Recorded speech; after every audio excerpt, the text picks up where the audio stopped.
Basi ninawasalimu wote katika jina la Yesu Kristo wa Nazareti aliye hai. Napenda niwakaribishe wote kwenye ibada hii ambayo tunaianza siku ya leo. Somo letu la siku ya leo ni somo linalosema kwenda na Mungu. Kitabu cha Kutoka sura ya 33 mstari wa 14 hadi 15. Akasema, uso wangu utakwenda pamoja nawe, nami nitakupa raha. Naye akamwambia, uso wako usipokwenda pamoja nami, usituchukue kutoka hapa. Kwa hiyo Mungu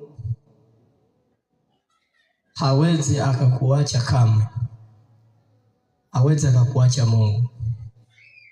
Musa anamwambia Mungu, kama hautakwenda pamoja na sisi, basi usitutoe hapa. Lakini Mungu alimwambia Musa kwamba mimi nitawaongoza mpaka kufika katika nchi ya ahadi. Hiyo ilikuwa ni ahadi kwa Mungu kwa Musa. Leo hii zipo ahadi nyingi ambazo Mungu amekuahidi wewe. Ukitembea katika sheria zake na ukifuata maelekezo ya Mungu, Mungu atakwenda pamoja na wewe. Kikubwa ni wewe tu kutembea na Mungu, kusimama na Mungu, kumsikiliza Mungu, ili Mungu aweze kushughulika na maisha yako. Ili Mungu ashughulike na maisha yako, ni wewe kwanza kujitathmini na kusimama katika misingi ya neno lake. Neno la Mungu ni taa.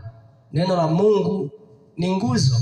Kwa hiyo ili Mungu atembee na wewe, au Mungu ili asimame na wewe, basi ni wewe mwenyewe kwanza kutambua uwepo wake katika maisha yako. Mungu akiwa katika upande wako, hakuna chochote kitakachoweza kukuangusha. Ndio maana Musa akamwambia Mungu, kama hautakwenda pamoja na sisi, usitutoe hapa. Kwa sababu Musa alijua uwepo wa Mungu kwenye maisha yake. Kwa hiyo hata na wewe usikubali kutembea bila Mungu.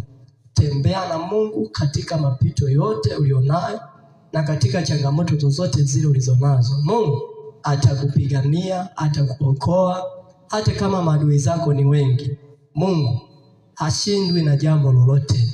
Anaweza kukuokoa hata kama watu wamemkataa.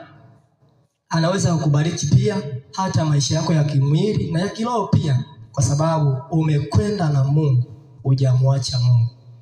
Na mimi ninakushauri mtegemee Mungu, tembea na Mungu, simama na Mungu, usimwache Mungu.